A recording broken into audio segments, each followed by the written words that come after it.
ജീവിത വിജയം നേടുന്ന ഏതൊരാളുടെയും ശക്തി ഒപ്പമുള്ള ജീവിത പങ്കാളിയാണെന്ന സത്യം ഒരിക്കൽ കൂടി ഓർമ്മിപ്പിക്കുന്നതാണ് ഈ ദമ്പതികൾ. ജീവിതത്തിന്റെ വഴിത്താരയിൽ സ്നേഹത്തിന്റെയും വിശ്വാസത്തിന്റെയും കരുത്തുമായി പിള്ളസാറിനൊപ്പം 5 പതിറ്റാണ്ട് പിന്നിട്ട ധന്യമായ ജീവിതമാണ് ഈ സഹധർമ്മിണിയുടേത്. സന്തോഷമായിരുന്ന ജീവിതമാണ്. ഞാൻ കുറച്ച് ബിസിയാണ്, അത്രയേ ഉള്ളൂ. എന്നാലും കുടുംബം ശരിക്ക് നോക്കിക്കൊണ്ടിരിക്കുന്നതാണ്. അദ്ദേഹം ഈ ഏത് ധൃതിയുടെ ഇടയിലും മക്കളെ പറ്റി ശരിക്കും ശ്രദ്ധിക്കുന്ന ഒരു അച്ഛനാണ്. ബാലകൃഷ്ണപിള്ള എന്തെല്ലാം ചെയ്താലും അദ്ദേഹത്തെ തകർത്ത് കളയാനോ പരാജയപ്പെടുത്താനോ ഒരാൾക്കും സാധിക്കില്ല എന്നുള്ള നിശ്ചയമാണ്. മിസസ് ബാലകൃഷ്ണപിള്ള അസാധാരണമായ ഈശ്വരവിശ്വാസമുള്ള ഒരു സ്ത്രീയാണ്.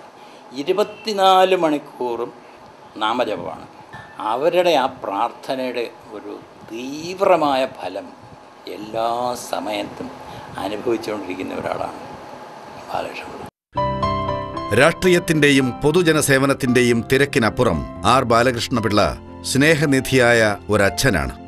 മക്കളുടെയും പേരക്കുട്ടികളുടെയും സ്നേഹവാത്സല്യങ്ങളുടെ നിറവിൽ പുലരുന്ന കീഴൂട്ട് തറവാട്ടിലെ കാരണവർ.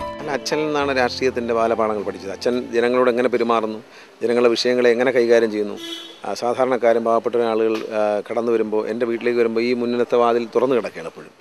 അതുപോലെ ഞാൻ എൻ്റെ വീടിൻ്റെയും വാതിൽ തുറന്നിട്ടു ജനങ്ങൾക്ക് വേണ്ടിയിട്ട്. അവർക്ക് എപ്പോഴെങ്കിലും കടന്നു വരാം, ഏത് പാതിരാത്രിയിലും അവരുടെ ആവശ്യങ്ങളായിട്ട് വരാം, അവർക്ക് വേണ്ടി ഏത് രാത്രിയിൽ ഉണർന്ന് പ്രവർത്തിക്കണമെന്ന് എന്നെ കുട്ടിക്കാലം മുതൽ എനിക്ക് മനസ്സിലാക്കി തന്ന അച്ഛനാണ്.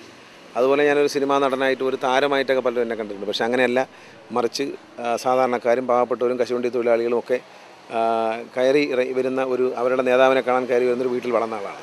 അപ്പോൾ അവരുടെ വിഷമങ്ങൾ, അവരുടെ സങ്കടങ്ങൾ, അവരുടെ സന്തോഷങ്ങൾ ഇവയെല്ലാം വളരെ കുട്ടിക്കാലം മുതൽ പങ്കുവയ്ക്കാൻ അവസരം ഉണ്ടായത് എൻ്റെ അച്ഛൻ്റെ രാഷ്ട്രീയ പ്രവർത്തനം കണ്ടുകൊണ്ട് തന്നെ.